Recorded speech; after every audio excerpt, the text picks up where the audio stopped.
Hi everyone, welcome to Fuel Your Wellness. My name is Ashley. I'm a registered dietitian and wellness enthusiast as well as a mom, and I help individuals ditch diet culture, use food as medicine to prevent and reverse disease, become plant-based pros, and raise healthy, happy children. I am really excited about today's topic for Valentine's Day this week. I decided to talk today about heart health and ways to improve heart health. Just some tips you can incorporate in your everyday life with food. So I'm going to give you 5 tips on what foods to incorporate for better heart health, and then 5 things you should probably try to avoid or limit to improve your heart health. And the reason it's so important to talk about heart health is because, as we know, the heart is a vital organ, but also you might not know that heart disease is the #1 leading cause of death worldwide. And, my show is never morbid, so we're, doing this for empowerment only and to kind of empower you to take your health into your hands and be able to control certain aspects of it so you can better your well-being and just feel better, as well as prevent disease down the road or maybe reverse disease if that's something that you already have. And so even to just give you, before we get started with those tips, to give you an idea of what heart disease even is, because you might have heard that term before. It's kind of, a buzzword, but we might not know what that actually means. So it's also known as cardiovascular disease, and it encompasses a bunch of different conditions. So it could be high cholesterol, high blood pressure, congestive heart failure, and then it also could be atherosclerosis, so like plaque in the arteries, essentially, which can lead to things like heart attack. And heart attack is also, of course, one of the conditions that encompasses heart disease, that heart disease encompasses. So those are things that we want to be aware of, so we know, okay, wow, this runs in my family, or I have a friend or family member that has heart disease, and be aware for them as well as for ourselves. So I really encourage you to take these tips that I'm going to give you and run with them, the ones that apply to you or feel like you could incorporate them into your lifestyle. So without further ado, I'm going to start with the 5 foods we want to implement to improve our heart health. And the first one is dark leafy greens. Now, when we think of dark leafy greens, a lot of times people are thinking salads, but we'll get to how other ways to incorporate them. But first, I want to talk about the benefits. Now, nitrates are found in high amounts in dark leafy greens. And that is so important because when we consume nitrates, they turn to nitric oxide, which is a compound that essentially causes vasodilation, which means it opens the arteries, right? So that means there's better blood flow to the heart and other organs as well. So it's not just good for the heart, it's good for other organs as well, but because we're talking about heart health today, of course, this is definitely top on the list. And this can also help with blood pressure control as well. So it essentially helps the overall health of the arteries. And the cells that surround the arteries are called endothelial cells. So you'll hear that a few times today when I'm, giving you these tips. Now, it's also high in fiber, as we know, with all vegetables, but it's so important because that can help lower the LDL cholesterol. And when I talk about LDL, I always say like L is for lousy, just to kind of give you a way to remember it. So it's the one that we want to lower. And then we'll talk about HDL soon. But then also, lastly, dark leafy greens are high in vitamin K.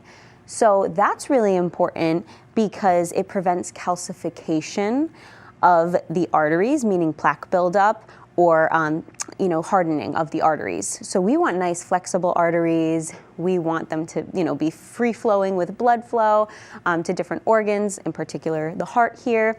So those are so important. And again, going back to like the actual application of this, we often think of salad greens, and at this time of year, right now it's winter as I'm recording this, and we are probably not really craving lots of salads because they're cold. We probably want more hearty things, like comfort foods, so to speak. And so we can incorporate these greens within those more hearty foods and hearty meals. And so my favorite way to incorporate them actually is just sauteing them and having them with my meal. So things like kale, collard greens, Swiss chard, bok choy is one of my favorites. Those are going to be the dark leafy greens. Salads are, of course, a great way to incorporate them as well, if that's something you like. But again, when we talk about dark leafy greens, it's a little bit different from like romaine and iceberg lettuce, which are also great to incorporate. But for heart health purposes, we want to add more of the dark leafy greens, so the things I mentioned just now. And another really easy way to add them in the winter time is to actually just throw them into your soup. If you're making soup, toss some spinach in there. You know, spinach is the easiest one to add in because you can buy it already ready to throw into your meal, already pre-washed and everything, so it's really simple. So start there maybe, and then work up to things like kale and bok choy. And when it comes to those, we can also add those into smoothies. So again, might not be the time for smoothies for you, for your preference, because of how cold it is out right now, but other times of the year, you might find, hey, I can add a handful of spinach or kale or other greens into my smoothie and get at least a serving a day. So those are some ways I would say are pretty simple to incorporate them. Again, if you have any questions, you can always email me. I love sauteed greens. It's my favorite thing ever, so I can always give you tips on that. And then the second food I really encourage you to incorporate, which it won't be hard because a lot of us love this food, is berries. So this could be strawberries, blueberries, blackberries, raspberries, any or all of those. All is always better because that means you're incorporating more variety and you won't get sick of it as fast too. And so we'll get into ways to incorporate that, but first I want to go over the reason we want to eat those berries. And of course, just like before, the fiber content, so important. That helps again to lower the LDL cholesterol. And also there are antioxidants called anthocyanins that are found in berries. And that's what gives them that like purple, blue, reddish color. And these help with reducing inflammation and reducing oxidative stress in the arteries. So again, healthier arteries, healthier blood flow. And that's of course always really important. Also, my favorite way I would say to add these in is overnight oats. You could do just oatmeal, you could do that, but overnight oats are nice because they take away some of the time that you have to take in the morning to make your oatmeal, so it can kind of be prepped ahead of time. And you could throw even frozen option. You know, the frozen option is great because it gives you the ability to work with things that are out of season. And of course, right now in the winter, berries are not in season, at least around here. In other parts of the country they are, but around here, we're gonna have that season in the summer. And so if you have some frozen options in your freezer, throw those into your overnight oats, and then overnight they will the juices will come out of them and make them really enjoyable and kind of give you a nice little like syrup almost of some strawberry or raspberry or blueberry or whatever it is at the bottom of that overnight oats jar. So that's one of my favorites, but also things just like snacking on them by themselves or adding them to yogurt or even having them with like chocolate or yogurt and granola, like I said before. There's just so many ways to incorporate them. I think that's probably one of my favorite things to incorporate on this list. And you can even mix them into cereal if you have cold cereal. So lots of fun ways. And the third food that I would say is for some people probably easier than others to add in is nuts and seeds. And I say that because of course some people might have allergies, but we'll also get to that in a little bit. But again, for nuts and seeds, one of the most important things to talk about with this food or like group of food is that they have a lot of omega-3s. And that's a type of fat that is really heart protective. You might have heard of it like with fish oil supplements or in salmon, and that is also found definitely in those foods as well, or supplements. But with this category that we're talking about here, nuts and seeds, that not only includes omega-3s, it also includes that fiber. So again, the fiber helps lower LDL. The omega-3s help to increase HDL. So that's the H for happy is what I kind of help people remember it by. That's the one we want more of. There are other things to do for increasing that, but it's going to be more along the lines of like movement exercise. But this is the one thing food related that you can actually do to improve your HDL. So that's big. So we want to be able to incorporate these regularly. If you have an allergy to nuts, the good thing is seeds. Very few people have allergies to seeds. And so you can opt for things like sunflower seeds, flaxseed, chia seed, pumpkin seeds, and these have just as many good benefits as the nuts. But if you don't have an allergy, you have more variety. So you'll be able to utilize these, more sparingly. I know they are also expensive, so it can be tough. But one thing I actually suggest to everyone, whether you have, a heart condition that you're trying to improve, whether you have history of it, whether you have no worries about your heart health at all, I always say treat ground flaxseed and chia seeds like it's medicine. So take it every day because it's something that can, again, give you those omega-3s. It's good for your heart health, your brain health, hormonal health, pretty much every system in the body, gut health. And so if we can incorporate those every day, we can at least check one of these off the list, and it can be easy to do that. So maybe sprinkling it on a salad, adding it to a smoothie, adding it to your overnight oats or oatmeal, even just like having it in yogurt. Again, that's an option. I like chia pudding in particular. Nuts and seeds can be easy to work into almost like a trail mix. There's endless ways to add these in. Also think of peanut butter, almond butter, sun butter. Those are options too to get those benefits as well. So these are all really simple because I find a lot of people enjoy these foods. It's just not knowing how to incorporate them or really knowing how often you should have them, which we'll also touch on shortly. The fourth food we want to incorporate more of, which is the food group I see not enough people eating enough of, is legumes.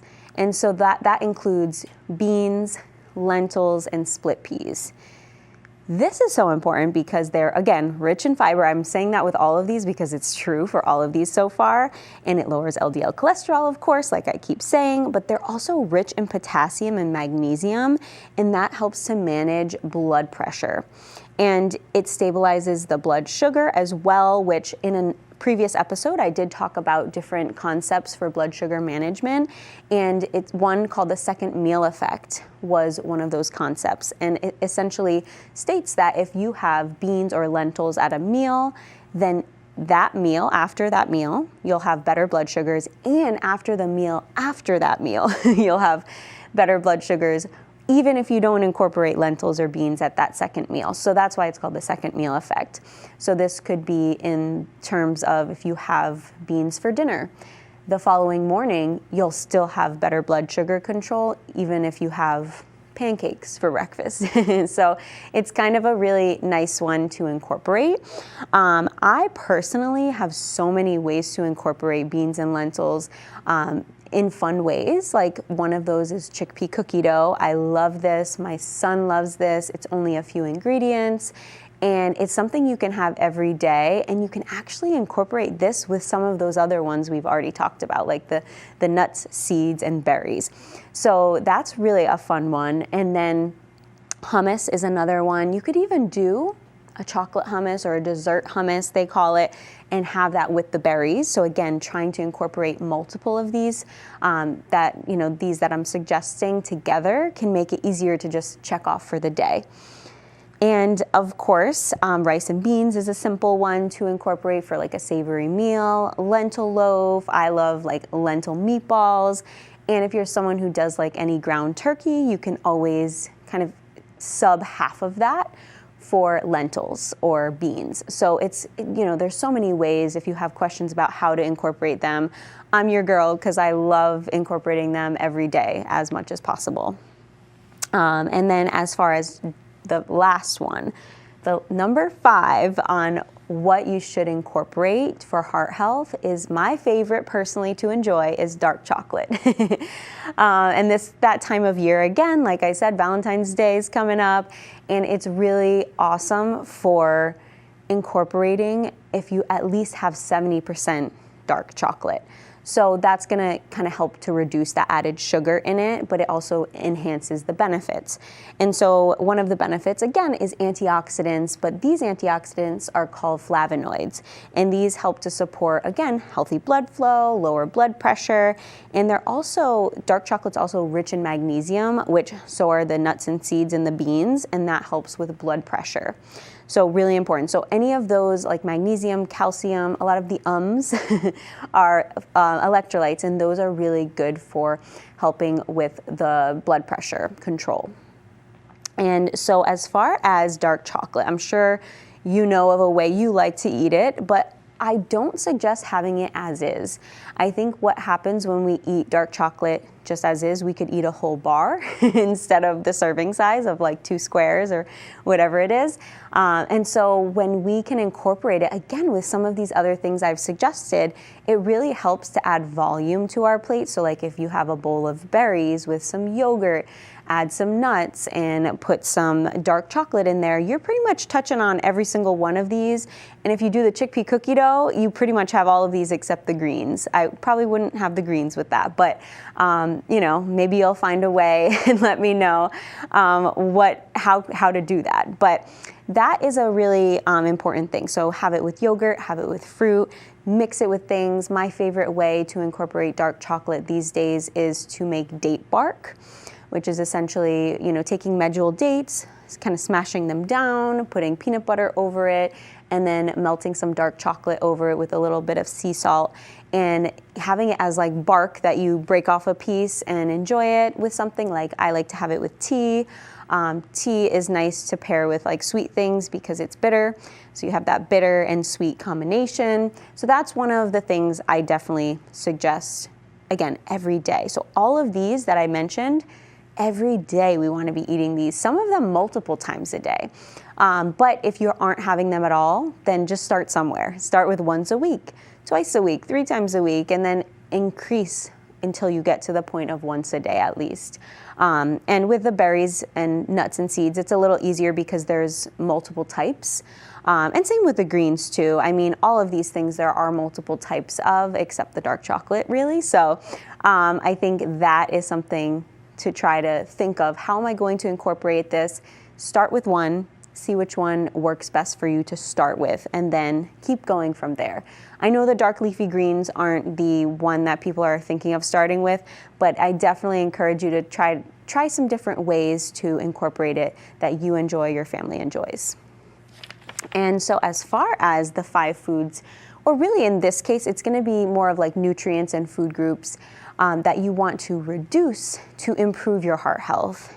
The first one is added sugar. A lot of us already know this, right? We know that added sugar is not something that is beneficial for our health, and really it's not necessary. Some of these other things like sodium we'll talk about are necessary to live. We don't need added sugar to live. We need sugar. But I don't say take it out completely because it's really tough to do that, and then you get a hyper focus on it and can't stop eating things like sugar. So instead, just be aware of what you're consuming that has it. So soda, sweets, like including candy, baked goods, those are obvious, but there's also things that aren't obvious that have added sugar, like sauces, dressings, granola, cereal, yogurt. Those are the sneaky things that have added sugar, so pay attention to how much it has. I always recommend 5 grams or less per serving. And so that's because, added sugar leads to inflammation. It can also lead to weight gain, insulin resistance, and this all impacts our heart health. So I always say try to swap added sugars for natural sugars. So things like dates, I mentioned that before. Dates are a great way to sweeten things without any added sugar, and they have all that fiber in there. They have a lot of potassium in there too, which is really good for the heart as well. And so check the labels. Again, that's really important because you might not notice you're eating a lot of added sugar, and you could be. So number 2 is refined carbs. We want to try to reduce this. Again, I don't say you have to have every single carb you eat as a whole grain, but the more we can have that are whole grains versus refined grains are really, it's going to benefit our heart health. So white bread, white pasta, white rice, pastries, things like that. If we can swap, like, a pastry even, you can do whole grain flour instead. I'm a big baker. I love to bake, and that's one of the options that I use. White bread, we can opt for a good option for whole grain bread. Pasta, there's so many kinds. We love brown pasta in our household, so brown rice pasta. So brown rice pasta is very similar in texture to white pasta. That's why we prefer it over whole wheat pasta, but that's also a great option. And in general, whole grains, like intact whole grains, are awesome to incorporate, like the brown rice, like I said, quinoa, farro, barley, oatmeal. Those things are going to be really helpful to incorporate. So again, I like to focus a lot on what to add instead of what to take away, but this is about, taking away those refined carbs as much as you can. Again, you're gonna still want to indulge sometimes, and that's normal, and we want to, because if we take them away completely, we're going to want to overindulge when we do have that. And so saturated fat and trans fat is the next group of what we want to reduce. And this one's something I definitely want to dive into as far as what this means, what this encompasses, because not everyone knows based on those 2 words what that means. And so with trans fat, I kind of want to actually start with that one, because trans fat is actually something we shouldn't even have in our eating habits at all anymore. A lot of things are banned from being in food. So hydrogenated, if you see that word on your label, on your ingredient list in your food, that means there's some trans fat in there. So we want to avoid hydrogenated fats, like margarine sometimes has it, some peanut butters have it that are more processed. So just be aware of things like that. But other than that, a lot of trans fat comes when you deep fry something. So deep fried things, again, we all know that's not the best thing for our heart. It's not rocket science there. But as far as saturated fats are something we cannot take away completely. Trans fats, we can. Saturated fats are going to even be in foods like nuts and seeds, but there are foods that have high saturated fat content and foods that have low saturated fat content. And so we just want to aim for things with lower saturated fat. So high saturated fat foods would be things like cheese, fatty red meats, other dairy products as well. Dairy has a lot of saturated fat often. So just pay attention to those things. Coconut oil, coconut fat in general, anything that has coconut fat in it is really highly saturated. So just be aware of that to protect your heart, because that can increase LDL cholesterol. So it increases the bad and lowers the good cholesterol. And then, again, check the labels, just like with all of these really. That's pretty much what the tip is to look at the labels and see what you can swap it for, because often there is an option that you can change it over for. Number 4 is excess sodium. And again, like I said before, there are some things we don't need at all, like the added sugars. We don't need trans fats to live, but we do need sodium. Sodium is an electrolyte, but the issue is we're getting way too much sodium because of all these packaged processed foods that we're eating, including those sauces, dressings, canned soups, anything in a can, a box, a bag, essentially has probably some added sodium. So just be aware of that and know what to look for. So I usually say if you can aim for 5%, that daily value number on the label, or less, you're good to go, because then it's considered low sodium. Not a lot of things are gonna have that range, so up to 10% is okay once in a while, but try to avoid like 20% sodium for something that means it's high sodium. And don't be tricked by things that say less or reduced or lower, because that doesn't mean anything on the label. It kind of is just to trick you to make you think that it's low in sodium. And so things, again, that have high sodium that we might not be aware of, we kind of think of salt, right? Salt is one way that sodium gets into our diets, like adding salt, but restaurant foods, that's one of them. Of course, cheese and bread are sneaky ways, as well as, like I said, sauces, dressings, things along that nature. And really not just fast food, just all restaurants in general. So beware of that sodium that can increase fluid retention as well as blood pressure. So too much of that is not good. We need enough, but not too much. And then number 5 is more of a beverage, but alcohol. Alcohol can really raise blood pressure. It weakens the heart muscle. It can damage the endothelial cells. It can cause AFib, which is a heart arrhythmia. It's really not beneficial at all for us, any alcohol. So I always say try herbal mocktails if you can, or really just focus on limiting your alcohol intake if you're someone who does enjoy alcohol. So those are the 5 things to reduce, to lessen in your eating habits / drinking habits.